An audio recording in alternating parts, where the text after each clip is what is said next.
మునుగోడు ఉప ఎన్నికలలో భాగంగా అటు పెద్ద ఎత్తున ప్రచారాలు సాగిస్తుంది బీజేపీ పార్టీ.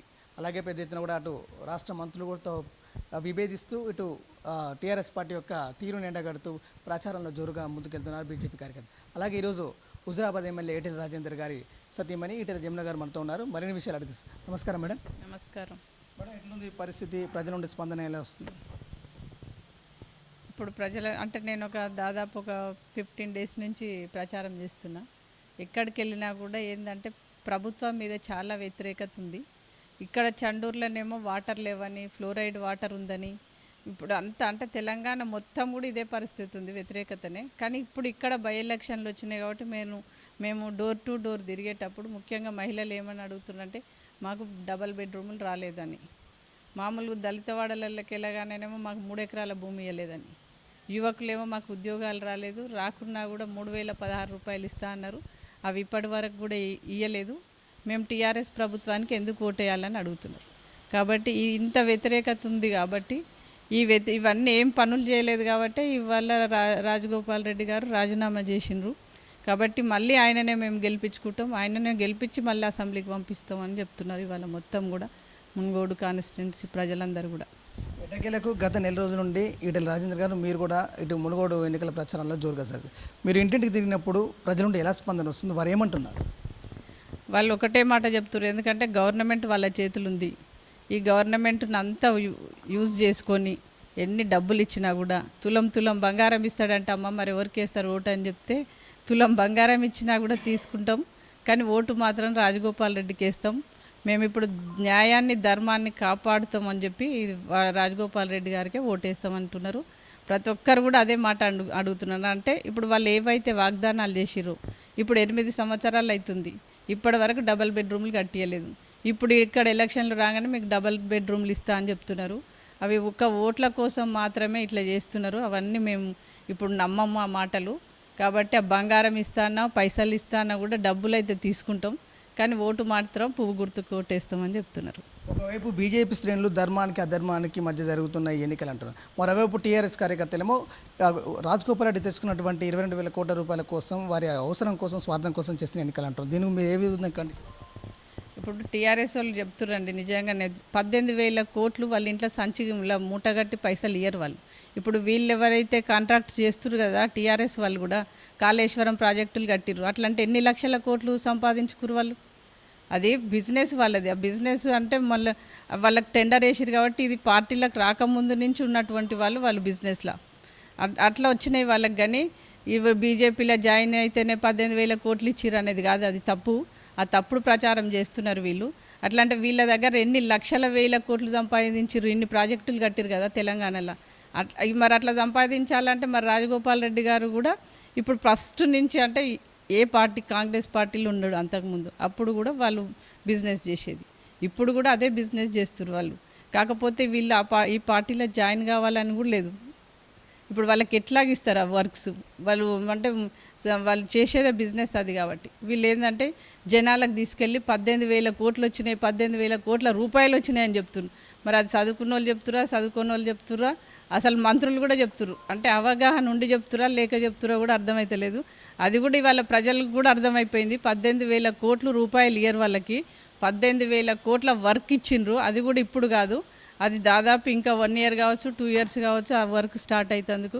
అది కంప్లీట్ కావడానికి 25 సంవత్సరాలు పడుతుంది. అప్పటి వరకు ఎంత పర్సెంటేజ్ లాభం వస్తుందో ఏందో తెలియదు, అదందరికి కూడా ప్రజలకు తెలుసు. ఇదంతా అబద్ధంగా ప్రచారం చేస్తున్నారు వాళ్ళ మీద అని కూడా ప్రజలు చెప్తున్నారు. ఇవాళ ఒకవైపు 8 మంది ఎమ్మెల్యేలు, మరోవైపు 14 మంత్రులతో కూడా పెద్ద ఎత్తున ప్రచారం చేస్తారు. ఈ నేపథ్యంలో ఇదంతా ఏం చూసుకోవచ్చు? భయపడుతున్నారా లేకపోతే వారి బలం నిరూపించుకోవడం చేస్తున్నటువంటి ఎన్నికలు? వాళ్లకు బై ఎలక్షన్లు రాగానే భయపడే రాజగోపాల్ రెడ్డి ఎప్పుడైతే రిజైన్ చేసిండు అనగానే గట్టుపల్ల మండలం చేసిండు. అంటే ఎంత భయం ఉంటే గట్టుపల్ల మండలం చేయాలి? అంతకుముందు వాళ్ళు ఎన్నో రోజులు నిరాహార దీక్ష చేస్తే కూడా మండలం చేయలేదని రాజగోపాల్ రెడ్డి రాజీనామా అని ఇట్లా స్క్రోలింగ్ ఎప్పుడైతే టీవీలో వచ్చిందో దాని కిందనే గట్టుపల్ల మండలము చేసిర్రు ముఖ్యమంత్రి గారు అని వచ్చింది. అంటే వాళ్ళకి ఎంత భయం ఉంటే ఆ మండలం చేసిండ్రు. అదేవిధంగా ఇప్పుడు 3.5 సంవత్సరాలు రాజగోపాల్ రెడ్డి ఇచ్చారు. అప్పటి నుండి ఇప్పటి వరకు ఇయ్యనటువంటి పింఛన్లు కూడా ఇవాళ 1,500 పింఛన్లు ఏమో రిలీజ్ చేసిండు. 1,500 నుంచి 2,000 వరకు కొత్త పింఛన్లు ఇచ్చిండు. ఇప్పుడు కొత్త రోడ్లు వేస్తుండు. ఇవన్నీ వాళ్ళ భయంతో ఒకటి వర్కులు చేస్తున్నామని చెప్పడం కోసం ఒకటి, మళ్ళీ ఇప్పుడు భయంతో 80 మంది ఎమ్మెల్యేలు తిరుగుతున్నారు, ఇక్కడ మంత్రులు తిరుగుతున్నారు, ఇంతమంది ఒక్కరి మీద పడి.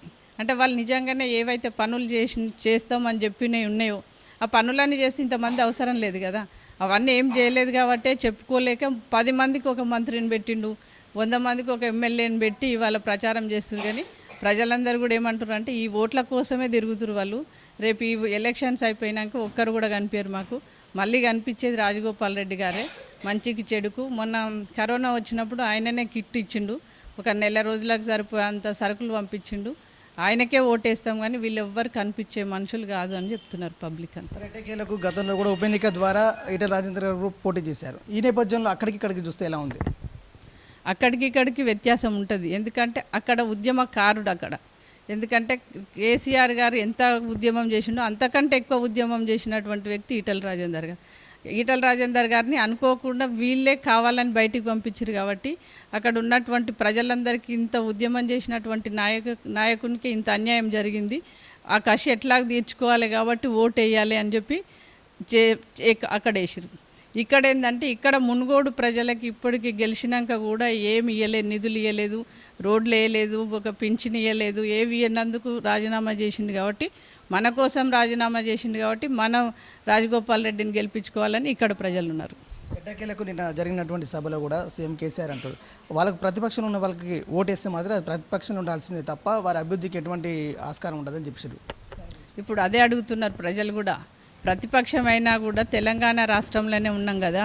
ఇప్పుడు ఇక్కడ ఉన్నటువంటి ఎమ్మెల్యే ఎఫిషియెంట్ కానప్పుడు ఎఫిషియెంట్ ఎమ్మెల్యే ఎవరు ఉన్నారో వాళ్ళకి వేస్తాం ఓటు.